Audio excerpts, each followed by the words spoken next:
Hi everyone, delonewolf here and welcome back to the Sunday Recap, my weekly vlog where I talk a bit about my last week in games.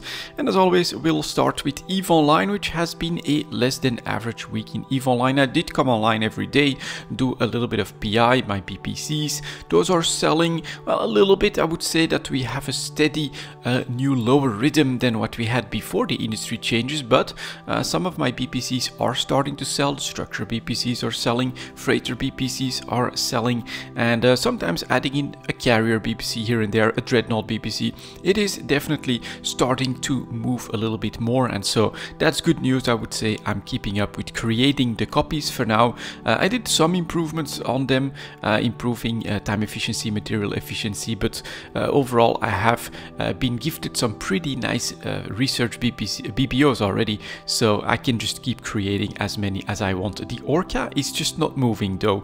That's one where I had 3 of them, I think, lapse into contracts that were not picked up over the course of 2 weeks. So we'll look into all of that. Of course, I'm continuing to try and do my best and earn some ISK through the BPC business. I did a little bit of exploration as well. Went out there in the Ishtar, found you know, your typical stuff, some combat sites, some data sites. Got a little bit of ISK out of it, nothing all too special to report. But then I joined the mass test, which we had on Tuesday, a mass test focusing on audio changes that are coming for the game. I personally like the warp effect that they've got going, some new engine sounds there that are like crackling. You know, it does feel like you know, you're doing some sci-fi move rather than just a whoosh that we have now.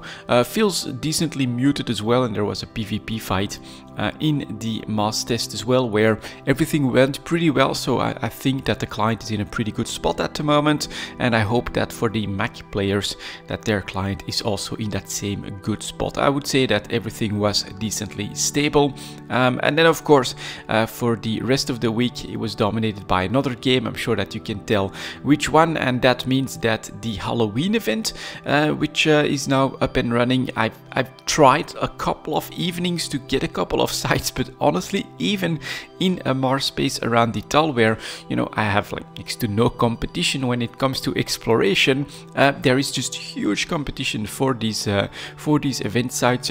I see rattlesnakes on half the gates, and constantly we get frigates zooming around. You know, Imicus come across those quite often, just looking for the data sites there as well, if I'm not mistaken. So it all of a sudden did get very busy around the event, and as a result I haven't done any of those just yet. I just decided probably gonna be a better use of my time than to fly around in another slow rattlesnake than to just, you know, take my Ishtar out again and do a little bit of exploration that way. I'm looking forward to more stuff for EVE Online. We of course have the Alliance tournament that's coming in the next 2 weekends. Very cool looking prizes, honestly. Those in-game ships are quite nice, and I'll just mention this here as well for those that follow CCP on Twitch.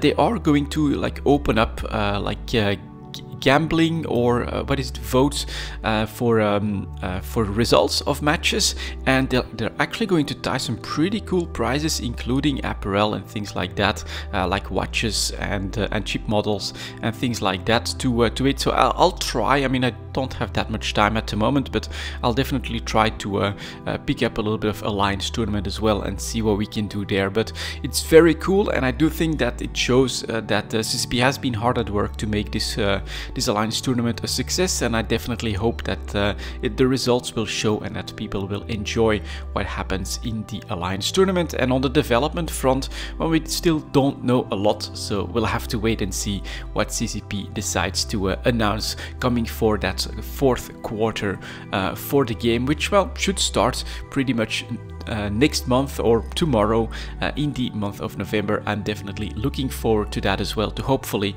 be able to set some goals and be a little bit more active in EVE Online.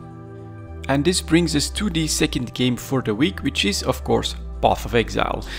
It had a new league, Scourge, and that's always a time for me to jump back into the game, try some new ideas perhaps, and take a look at some of the changes, which I must say for this league were very, very interesting.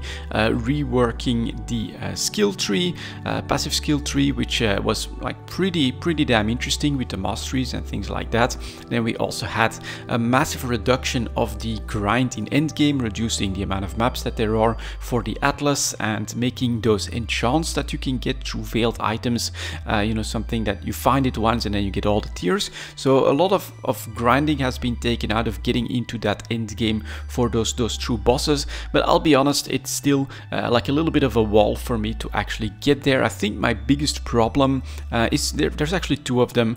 If I'm honest, the first one, it's probably a little bit of an excuse. With a little bit of research I should be able to do that, but yeah, I've got to go to actually an outside resource to do some path of building or follow a guide, which I don't feel like doing, honestly. Just going a cookie cutter something is not exactly the way I want to enjoy Path of Exile, but I do see that as a pretty big barrier, that basically in order to make a very functional build and be able to, you know, predict your DPS to get like to that, I don't know, maybe like a 1 million where you can comfortably do all end game in DPS, that it takes an outside source, and that's something that, yeah, for me is like, yeah, never mind, then we'll just bump up against the wall and see what my new idea is going to do. And then the second problem is that I came into Path of Exile, despite the fact that I've been playing for quite a while at this point, I came in late, and so I missed quite a lot of leagues that have very powerful reward mechanics as well. And so as a result, yeah, I think I need to brush up on quite a little bit of that in order to really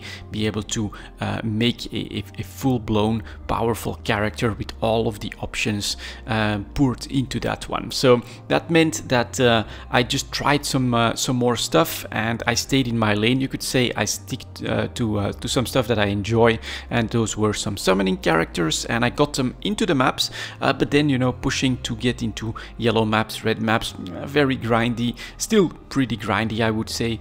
And as a result, I haven't done that. But at first there was an idea that I had started late last league, but just couldn't find the energy to finish it, and I was actually a Chaos Inoculation Summoner with as permanent an army as I could make it, based fully on intellect, of course, since we want a lot of energy shield.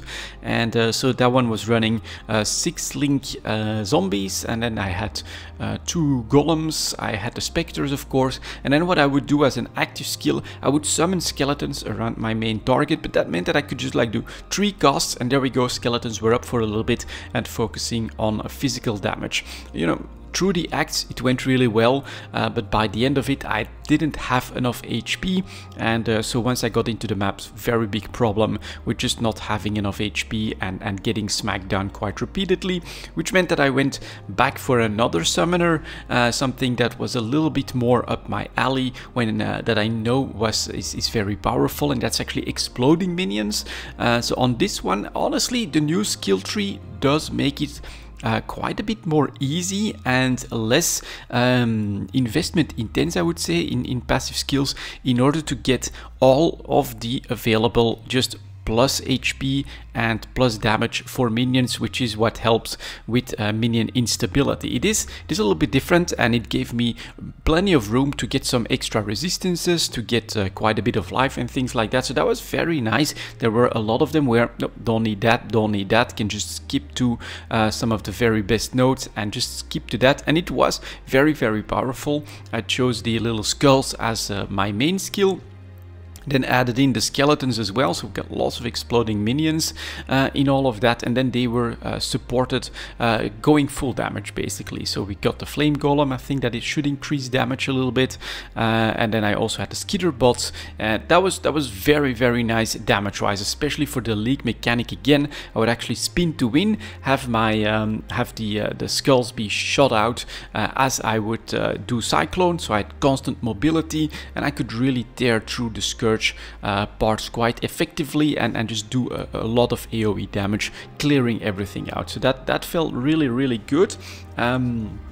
But same problem, and this time it was not the damage problem, actually, which was also a problem for my first character, but it was actually a tanking problem where I just didn't have the resistances. I would have to find a lot of very specific gear in order to make that happen, and so went to a third character. This time I chose a Templar, still for summoning though, and I tried my first Reaper.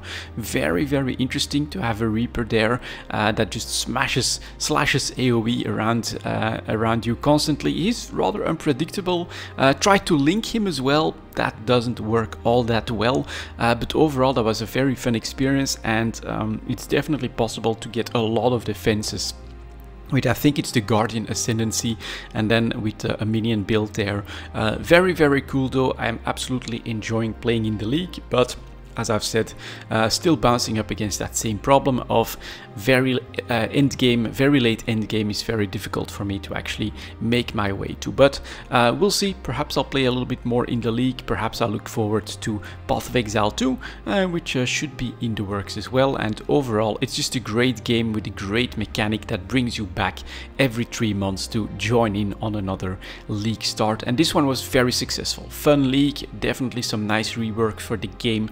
And I think, you know, if I would take the time to do a path of building or to actually follow a guide, in this state it would be very doable to get into that end game and to experience that for the first time. But I just have to decide whether or not I find the time for that. And that was my last week in games, guys. Thank you very much for watching, and as always, I'll see you next time.